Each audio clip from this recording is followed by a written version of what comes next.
وسلم صلاۃ و سلام علیک یا رسول اللہ صلی اللہ تعالی علیہ وسلم۔ حضرات محترم، میں نے آپ کے سامنے جو بات کل پیش کی اور جہاں سے انشاءاللہ ہماری گفتگو باقی ہے وہیں سے انشاءاللہ ہم آغاز کریں گے۔ حضرت سیدنا قصی رضی اللہ تعالی، آئیے ایک مرتبہ پھر حضور صلی اللہ تعالی علیہ وسلم کا نسب نامہ ہم پھر سے دہراتے ہیں۔ اللہ ان ناموں کی برکت سے ہماری محفلوں کو قبول فرمائے۔ سرکار مدینہ صلی اللہ تعالی علیہ وسلم کو جب بھی آپ کا کوئی نسب نامہ پوچھتا تو حضور اپنا نسب نامہ یوں گنایا کرتے تھے جیسے کہ میں اوپر سے گناؤں کہ عدنان کے بیٹے معد، معد کے بیٹے نزار، نزار کے بیٹے مزر، مزر کے بیٹے الیاس، الیاس کے بیٹے مدرکہ، مدرکہ کے بیٹے خزیمہ، خزیمہ کے بیٹے کنانہ، کنانہ کے بیٹے نظر، نظر کے بیٹے مالک، مالک کے بیٹے فہر، فہر کے بیٹے غالب، غالب کے بیٹے لوئی، لوئی کے بیٹے کعب، کعب کے بیٹے مرہ، مرہ کے بیٹے کلاب، کلاب کے بیٹے قصی، جس کا انشاءاللہ آج ہم ذکر کریں گے، اور قصی کے بیٹے عبد مناف، عبد مناف کے بیٹے ہاشم، ہاشم کے بیٹے عبد المطلب، عبد المطلب کے بیٹے عبداللہ، اور عبداللہ کے بیٹے ہمارے محمد رسول اللہ صلی اللہ تعالی علیہ وسلم۔ یاد رکھیے حضرت سیدنا قصی رضی اللہ تعالی یہ حضور صلی اللہ تعالی علیہ وسلم کے چوتھے دادا ہیں۔ کون سے نمبر کے؟ چوتھے دادا۔ آپ جب مکہ میں تھے کیسے آئے؟ الحمدللہ آپ کے پاس چابی کیسے آئی؟ ابھی زمزم کا کنواں نہیں ہے، تو میں آپ کو انشاءاللہ یہ بتاتا چلوں کہ زمزم کا کنواں پہلے کیسے بند ہوا، کیونکہ یہ ابھی بند نہیں ہوا، یہ اس سے پہلے بند ہو چکا تھا۔ اور اس کی وجہ کیا بنی تھی؟ جیسا کہ الحمدللہ ہر بچہ جانتا ہے کہ زمزم کا کنواں یہ حضرت اسماعیل علیہ السلام کی دین ہے۔ دو روایتیں ملتی ہیں، ایک یہ بھی کہ ان کی ایڑی سے نکلا، اور ایک یہ بھی لکھا ہے کہ حضرت جبرائیل علیہ السلام نے اپنے پر کو مارا تو یہ چشمہ ابل پڑا۔ دونوں باتیں لکھی، لیکن دین کس کی ہے؟ حضرت سیدنا اسماعیل، ایک ماں کی تڑپ ہے وہ۔ تو کہتے ہیں کہ مشہور بات ہے کہ یہ چشمہ نکلا، کنواں بنایا گیا، وہاں حضرت ہاجرہ، حضرت اسماعیل علیہ السلام رہتے تھے۔ اب پہلے کیا ہوتا تھا، کبھی کبھی پانی ختم ہو جاتا تو قبیلے والے نکل جاتے ساز و سامان لے کر، اور جہاں پانی نظر آتا وہاں رہنا شروع کر دیتے۔ تو ایک قبیلہ یمن سے نکلا تھا جس کو کہتے ہیں قبیلہ جرہم۔ جب یہ قبیلہ وہاں سے نکلا، چلتے چلتے پانی کی تلاش تھی اسے، اس نے دیکھا کہ فلاں جگہ کچھ پرندے نظر آتے ہیں، انہیں لگا کہ ضرور وہاں پرندے ہیں، مطلب پانی ضرور ہوگا۔ جب یہ لوگ یہاں آئے تو ایک چشمہ دیکھ کر کے خوش ہو گئے۔ اب اس قبیلہ بنی جرہم نے حضرت ہاجرہ رضی اللہ تعالیٰ عنہا سے اجازت مانگی، کیونکہ وہ وہاں تھے تو پانی وہی انہی کی ملکیت تھی گویا۔ تو ان کی اجازت سے سب سے پہلے مکے میں اگر کوئی آباد ہوا تو یہی قبیلہ تھا۔ اب یہ قبیلہ یہاں رہنے لگا۔ حضرت اسماعیل علیہ السلام ان کے بچوں کے ساتھ کھیلنے لگے، بڑے ہونے لگے۔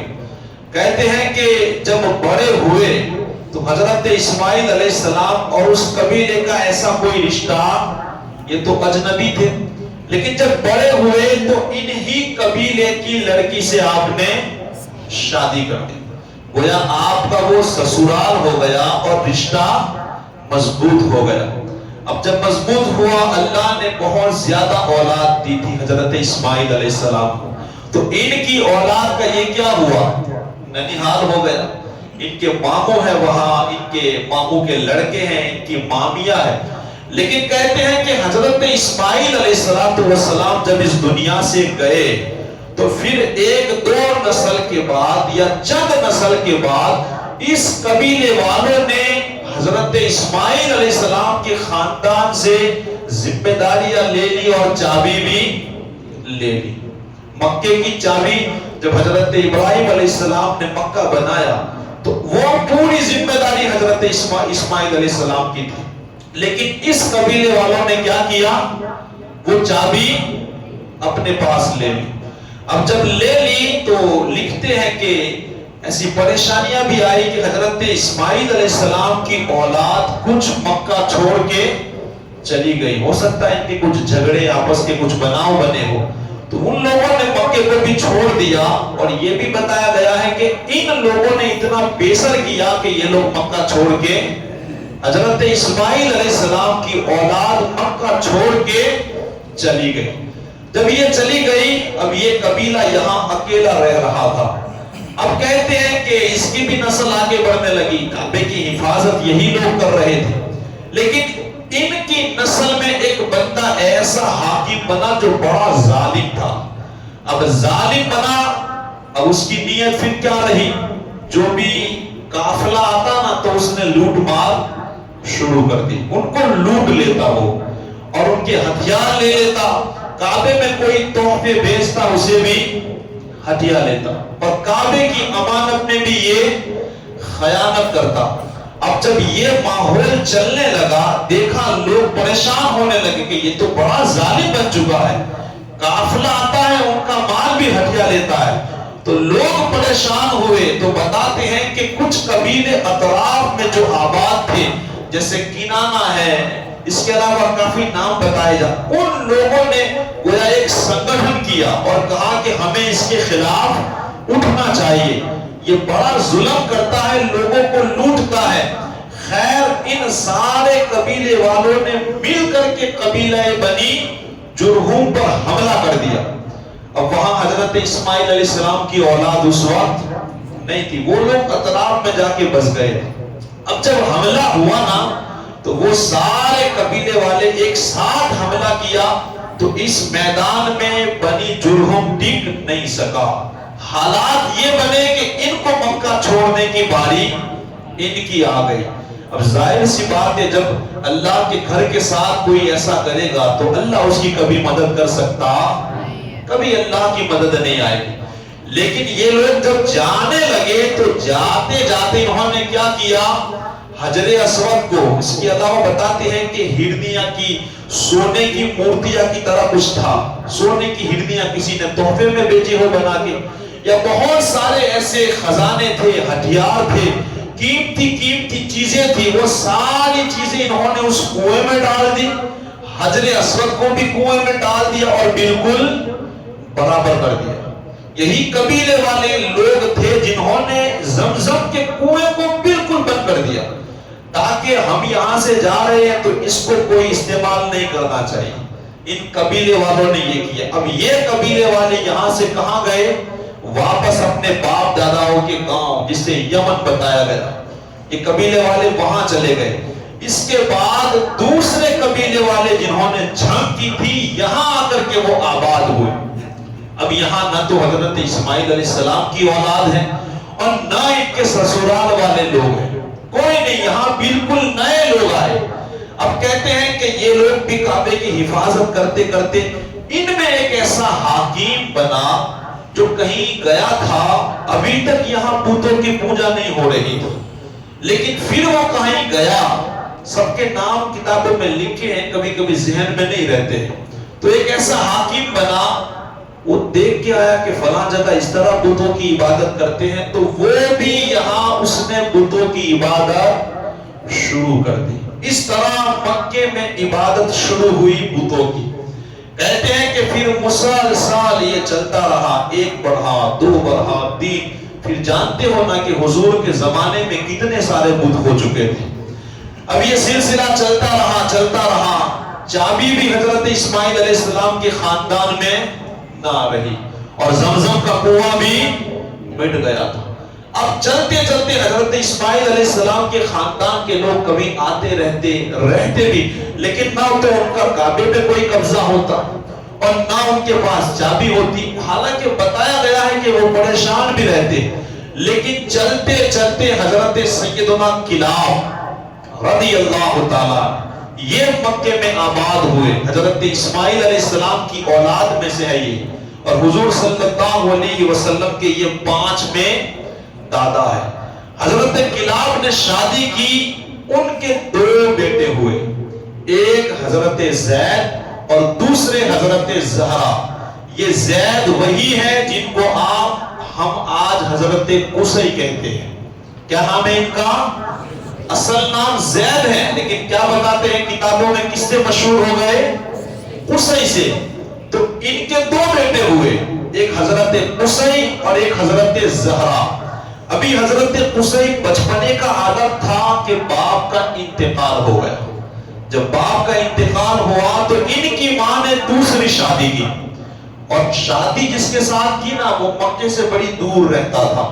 اب شادی ہوئی تو وہ تو اپنی بیوی کو اپنے گاؤں لے کے چلا جائے گا۔ تو جب ان کی عورت حضرت قصی کی ماں جانے لگے تو سوچا کہ میرے 2 بیٹے ہیں، ایک زہرا ہے وہ بڑا تھا، تو اسے مکے ہی میں چھوڑ دیا کہ یہ تو چلو سیٹ ہو جائے گا۔ لیکن حضرت قصی یہ چھوٹے تھے تو ان کو یہاں رکھنا گوارا نہیں کیا، یہ ساتھ لے گئے، ماں اپنے ساتھ لے کے چلی گئی۔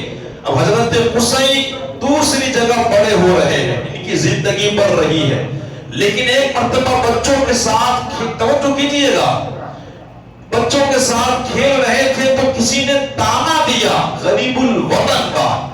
یہ تانا ان سے برداشت نہ ہوا، اپنی ماں کے پاس آئے اور آ کر کے کہا کہ امی جان مجھے آج ایسا تانا ملا ہے۔ ان کی ماں مسکرائی اور کہا بیٹا اس تانے سے تم کیوں پریشان ہوتے ہو؟ تمہیں نہیں معلوم ہے کہ تم کس کی اولاد ہو؟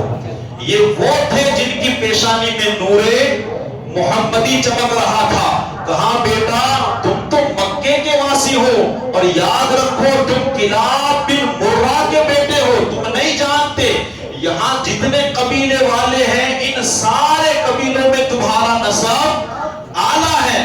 جب یہ سنا تو حضرت قصی کہتے ہیں کہ مجھے یہاں رہنا، اب مجھے اپنے قبیلے جانا ہے، میں یہاں یہ تانے برداشت نہیں کر سکتا، مجھے جانا ہے۔ ان کی ماں سے بڑی ضد کی کہ نہیں مجھے مکہ ہی جانا ہے۔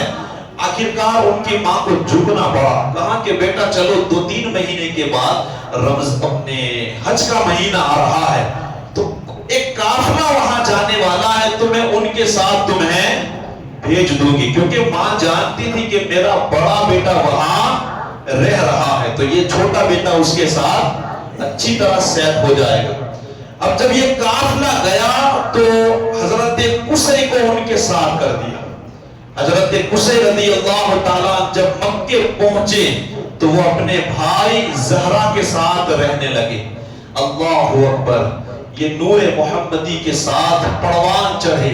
جب جوانی کا عالم ہوا، جوان ہوئے اور شادی کے جب لائق ہو گئے نا تو جو کعبہ کے متولی تھا انہی کی لڑکی کے ساتھ انہوں نے اپنا رشتہ بھیجا۔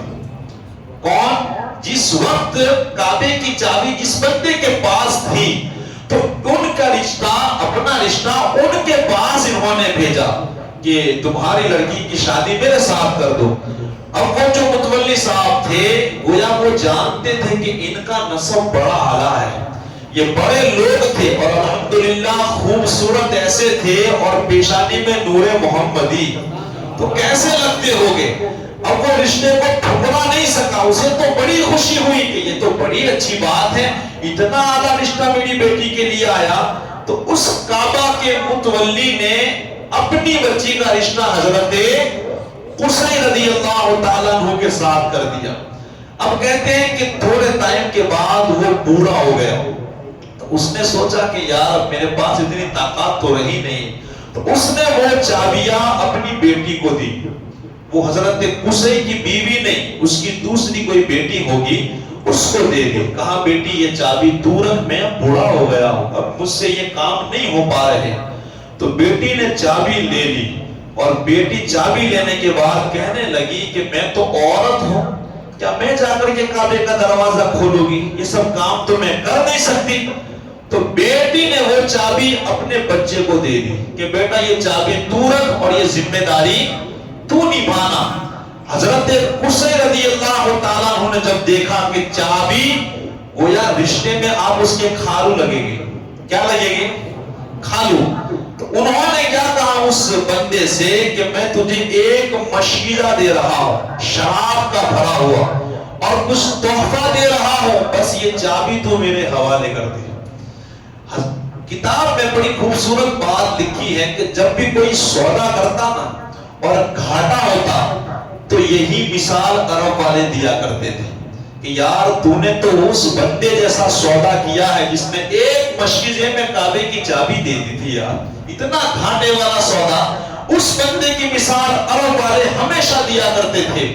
تو کہتے ہیں کہ وہ چابی جب حضرت قصی رضی اللہ تعالیٰ عنہ کے پاس آئی، اب جیسے ہی آئی، اب دوسرے قبیلے والوں سے یہ دیکھا نہیں گیا، وہ آنکھ تو بولا ہوئے کہ یہ چابی، گویا یوں سمجھو کہ اپنے قبیلے سے نکل کر کے دوسرے قبیلے میں چلی گئی. اور آپ جانتے ہو کہ وہاں تو اپنا قبیلہ یعنی اپنے قبیلے کے لیے لوگ خون تک بہا دیتے، اتنا سپورٹ اور جھگڑے ہوتے تھے. تو حضرت قصی رضی اللہ تعالیٰ عنہ نے بھی گویا کمر کس لی تھی کہ میں چابی دینے والا نہیں ہوں. اب ان قبیلے والوں نے بھی میٹنگیں شروع کر دی کہ ہم ان کے ساتھ لڑائی کریں گے لیکن چابی لے کر رہے گے.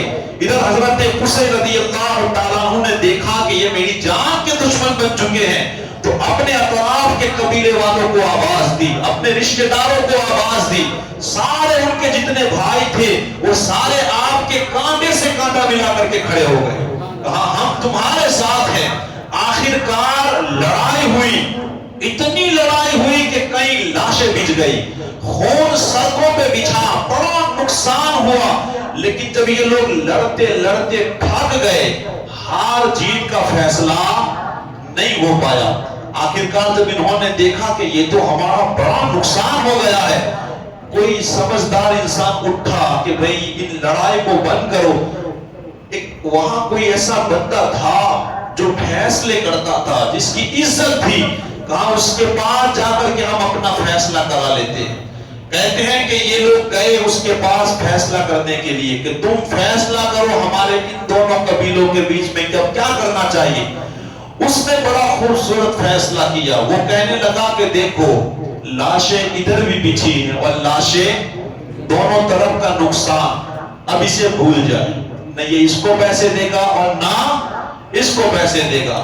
رہی بات چابی کی، تو میرا یہ اعلان ہے کہ ابھی چابی جس کے پاس ہے حضرت قصی رضی اللہ تعالیٰ، تو چابی انہی کے پاس رکھی جائے. الحمدللہ کئی سالوں سے جو چابی دوسرے قبیلے میں چلی گئی تھی، یہ واپس حضرت اسماعیل علیہ السلام کی اولاد کو مل گئی. حضرت قصی رضی اللہ تعالیٰ عنہ نے بتاتے ہیں کہ انہوں نے بڑی محنت کی ہے. آپ اللہ کے پیارے رسول صلی اللہ علیہ وسلم کا اکثر ذکر کیا کرتے اور لوگوں کو بتایا کرتے کہ اے لوگوں، القریب ایک نبی مبعوث ہونے والا ہے جو توحید کا درس دے گا. جیسے ہی وہ نمودار ہو اس کا سپورٹ کیجئے گا، اس کی پیروی کیجئے گا.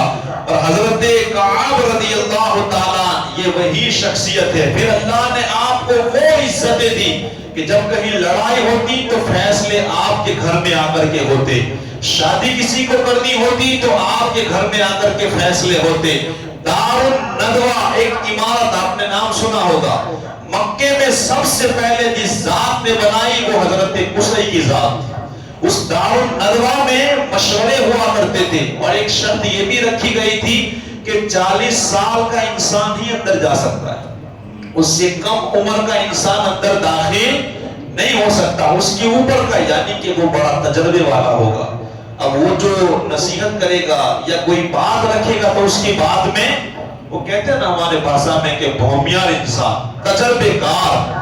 تو ایک شرط یہ رکھی گئی تھی. اس کے علاوہ حضرت ابراہیم خلیل اللہ علیہ السلام نے جو کعبہ بنایا تھا، اب وہ عمارت بڑی کمزور ہو گئی تھی، تو حضرت قصی رضی اللہ تعالیٰ عنہ کی وہ ذات ہے جنہوں نے کعبہ کو شہید کر کے دوبارہ کعبہ بنایا. یہ حضرت قصی رضی اللہ تعالیٰ عنہ کی ذات ہے. اللہ اکبر. اس طرح اللہ نے بڑی عزت دی. حضرت اسماعیل علیہ السلام کی اولاد کو بڑا فائدہ ہوا، وہ مکے آ کر آباد ہونے لگی، اپنے گھر بنانے لگی.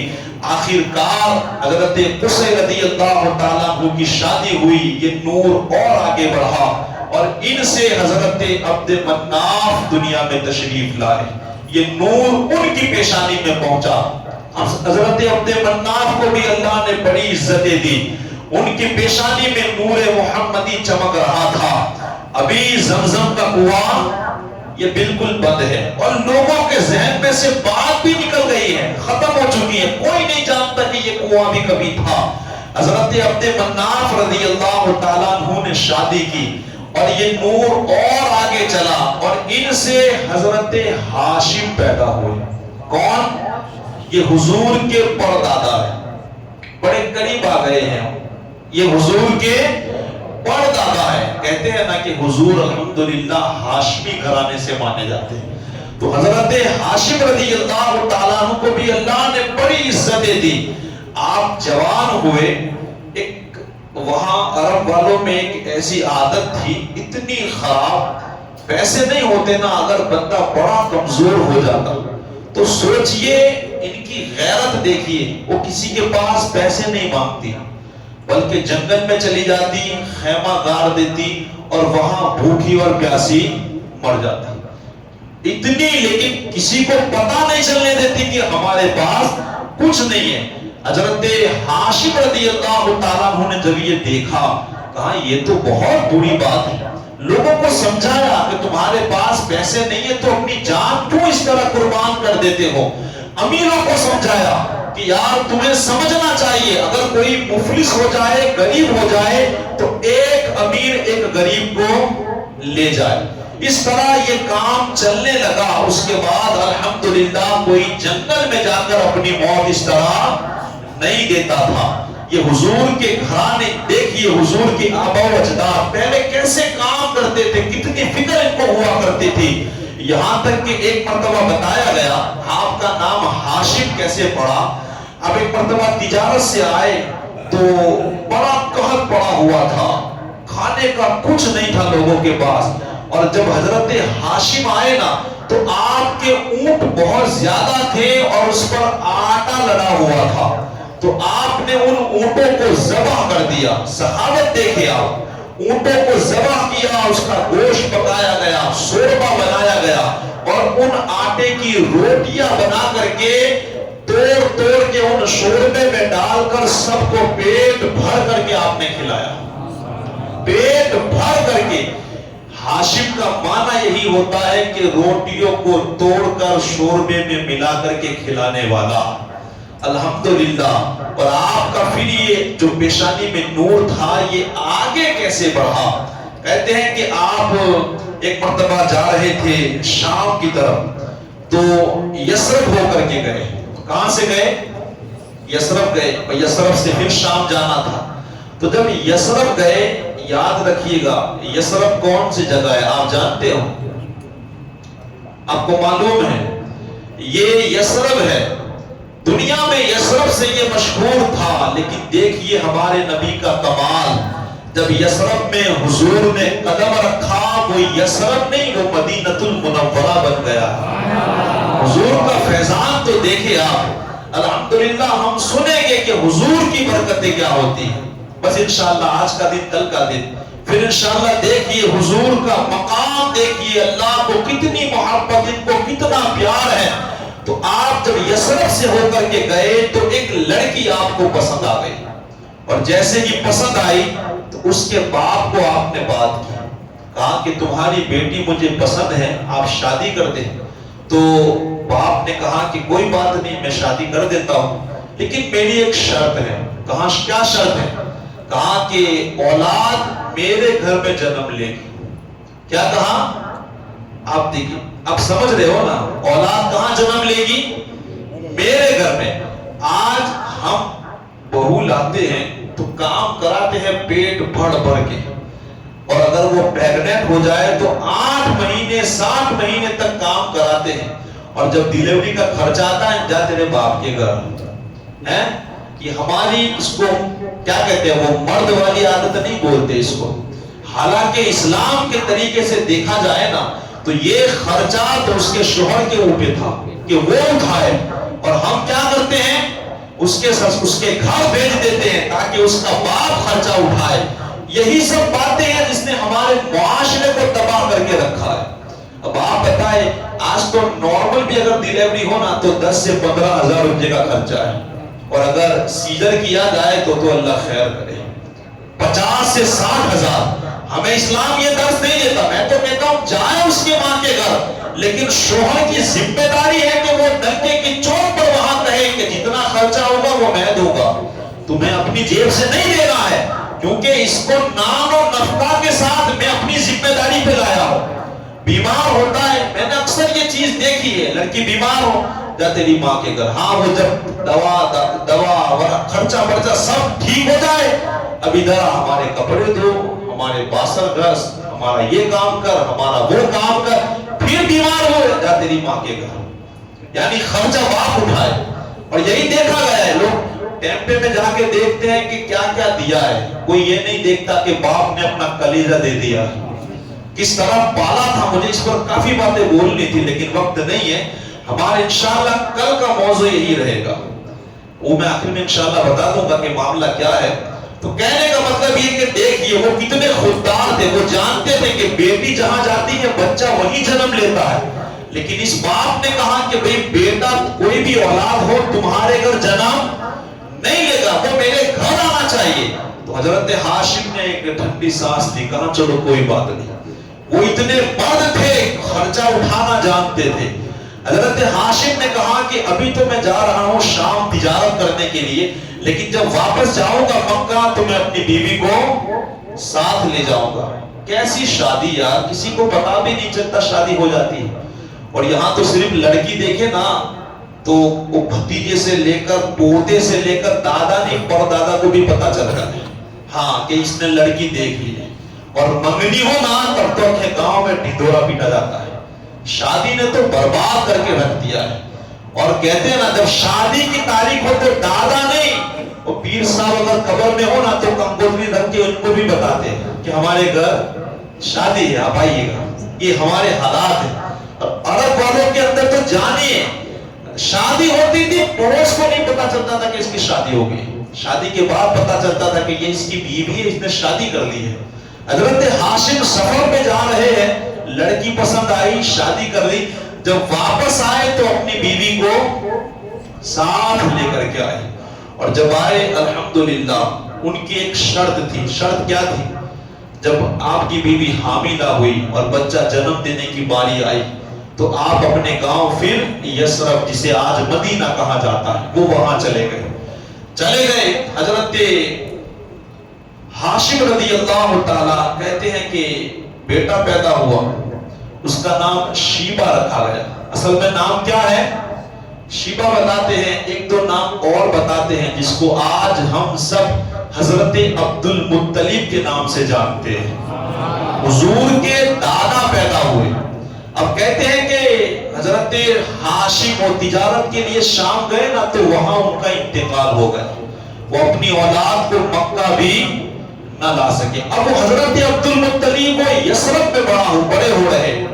اب اچانک جب ان کا بچپنا تھا, ابھی چھوٹے تھے, بچوں کے ساتھ تیر اندازی کھیل رہے تھے کہ آپ نے ایک تیر کا نشان مارا. جب نشانہ بالکل لگ گیا تو آپ یوں فخر کے ساتھ کہہ رہے تھے کہ مجھے پہچانو, میں ہاشم کا بیٹا ہوں, کیونکہ آپ کی نسل بڑی اعلیٰ تھی, ہر کوئی فخر کرتا تھا میں ہاشم کا بیٹا ہوں. اس وقت وہاں مکے سے ایک بندہ آیا ہوا تھا, اس نے دیکھا یار یہ ہاشم کا بیٹا ہے, وہ فوراً مکے گیا اور حضرت ہاشم کا بھائی جس کا نام تھا مطلب, کیا نام تھا؟ حضرت عبد المطلب. یہ نام کیسے مشہور ہو گیا ذرا وہ سنیے گا. ان کے گویا چچا ہاشم کے بھائی مطلب یہ مکہ میں رہ رہے تھے. وہ بندہ بڑی تیزی سے آیا, کہا میں نے تمہارے بھتیجے کو دیکھا ہے, وہ یثرب میں کھیل رہا تھا, کیا خوبصورت ہے اور کیا نشانہ باز ہے, وہ فخر کر رہا تھا. جیسے ہی چچا کو پتا چلا کہ میرا بھتیجا ہے وہ فوراً کہا میں کوئی کام نہیں کروں گا, سب سے پہلے میرے بھتیجوں کو لینے جاؤں گا. کہتے ہیں میری اونٹنی بہار ہے. وہ بڑی تیزی کے ساتھ یثرب یعنی مدینہ پہنچے, اور پہنچنے کے بعد ان کی اماں کو نہیں بتایا, کتاب میں بتایا جاتا ہے کہ کسی نے کہا کہ ان کی ماں کو خبر نہ دینا ورنہ یہ تمہیں لے جانے نہیں دے گی. ماں کا دل آپ جانتے ہیں. کہتے ہیں کہ وہ اونٹنی پر بٹھا کر کے، اب ظاہر سی بات ہے بچہ کھیل رہا تھا، کپڑے کیسے ہوتے ہیں؟ گندے ہوتے ہیں، تو وہ ایسے ہی بس لے کر کے اٹھا کر کے وہ چلے آئے. جب شام ہوئی بچہ نہیں پہنچا تو ماں بڑی پریشان تھی. کسی نے بتایا آپ فکر نہ کرو، ان کا چچا لے کے گیا. اور مطلب یہ بڑے اچھے انسان مانے جاتے تھے.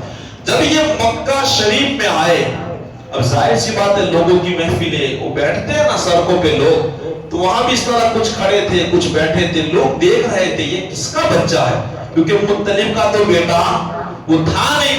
لوگ پوچھنے لگے اے مطلب یہ کون ہے؟ کہا یہ میرا عبد ہے. کون ہے؟ عبد، یعنی یہ میرا غلام ہے.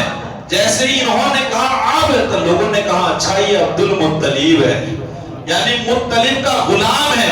اب جب جہاں سے گزرتے آپ کو یہی جواب دیتے. گھر بھی پہنچے تو گھر والوں کو بھی یہاں یہی کہا کہ یہ میرا عبد ہے. اب ان کا نام پوری دنیا بھول گئی ہے گویا. اور عبد المطلب سے اتنے مشہور ہوئے کہ آج اگر ہمیں کوئی پوچھے کہ حضور کے دادا کا نام تو ہم کیا بتاتے ہیں؟ عبد المطلب ہی کے نام سے یہ مشہور ہوئے. الحمدللہ ان کی باتیں کتابوں میں بہت ساری لکھی ہیں، میں مختصر کر رہا ہوں. حضرت عبد المطلب رضی اللہ تعالیٰ بڑے خوبصورت، اور اللہ نے بڑا نور عطا فرمایا. آپ کی پیشانی میں گویا نور محمدی چمک رہا تھا. آپ دھیرے دھیرے پروان چل رہے تھے، بڑے ہو رہے تھے. لکھا ہے کہ ایک مرتبہ آپ سو رہے تھے، حجر اسود کے قریب سو رہے تھے. جب اٹھے نا اچانک تو دیکھا کہ آنکھوں میں سرما لگا ہوا ہے اور سر میں تیل کسی نے لگا دیا، اور جسم کے اوپر ایک بہترین جیسے دولہا پہنتا ہے لباس، ان کے جسم پر ایسا لباس تھا.